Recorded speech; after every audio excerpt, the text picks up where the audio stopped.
How's it going, guys? It's John Q here from TechnoBuffalo, and we're back again with another video to help you guys out with your video production. In the last one I covered very basic lighting techniques. If you missed that, then I'll be sure to include a link in the description box, or if not, I'll ask John Lakers to do that. He's cool like that. For this video, I'm going to cover basic sound for video production, something a lot of people overlook, especially people who are new to amateur video production, would be sound. Now when I say sound, I'm not talking about sound effects or anything. Ow.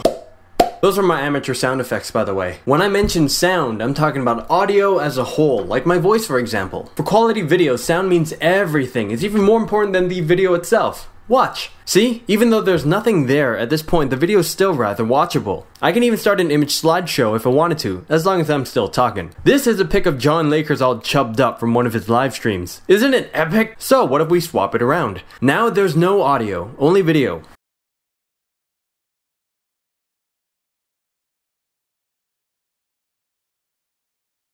Regardless of what's going on in the video, I'm sure it's a lot harder to focus and pay attention to. Maybe not yet, but imagine this for like 2 or 3 minutes. Then it get crazy. Now that we all know the importance of sound, let's look at our options. We have 2 main options here. One, of course, would be to use an external microphone, and 2 would be to use the internal microphone on your camera. So, see, I'm not very enthusiastic about this one because the internal microphone on the camera is just nasty. I highly recommend you choose the external microphone option, and if so, try your best to get the absolute best microphone you can get. All you gotta do is plug it in and record with your favorite audio recording program, and you're good to go. For my videos, I use a blue snowball microphone, which would retail for about $80 or $90 nowadays. A huge advantage of using an external microphone would be that the quality would be so much better because you can have the microphone closer to you when you speak. The closer the subject is to the microphone, the better the sound. That's why you see there are boom people in film and TV. On top of that, it's a lot easier to do voiceovers because you don't need to turn on the camera in order to record your vocals. A minor disadvantage would be that you'd have to sync up your audio file with the camera's audio file in your video editor, which isn't as hard as it sounds, and honestly, it's not too bad. Another option involving microphones would be to use an external mic for your camera. If your camera supports it, you can use an external microphone such as the Rode video mic right here. Usually they're a little bit more expensive compared to something like the snowball mic right here,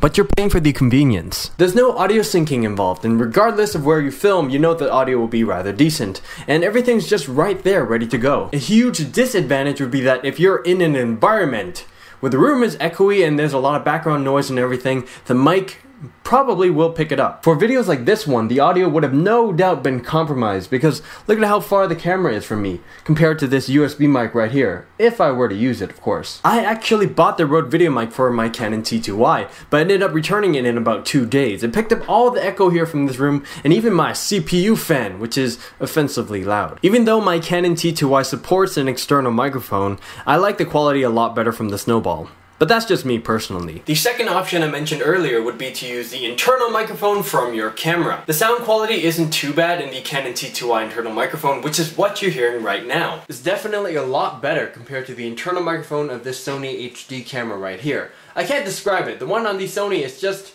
not as good. Yeah. The internal microphone from my Panasonic Lumix camera is even worse. It sounds like I'm inside of a tin can or something. Very unpretty sounding. So for amateur video making, I highly recommend you get a microphone of some kind. It can be for your camera or for your computer. But if it's for your computer, try to have the microphone as close to you as possible. If you can have the microphone as close to you as possible without being in the shot of the camera. Unless of course you don't mind it being there. Then in which case, all the power to ya! If you're stuck using the camera's internal microphone, then try to be as close to the camera as possible without being too close for comfort. This level is acceptable. This is a little bit creepy, but the audio will be a lot better. Well, that's it for my basic sound guide. In the next one, I'm going to go more in depth and show you guys what you can do in post-production to sync up the audio with your camera and make yourself sound more epic and manly by doing audio enhancements. That doesn't sound very manly. I don't have a very manly voice. I really hope you guys found this video helpful, and I'll see you guys in the next one.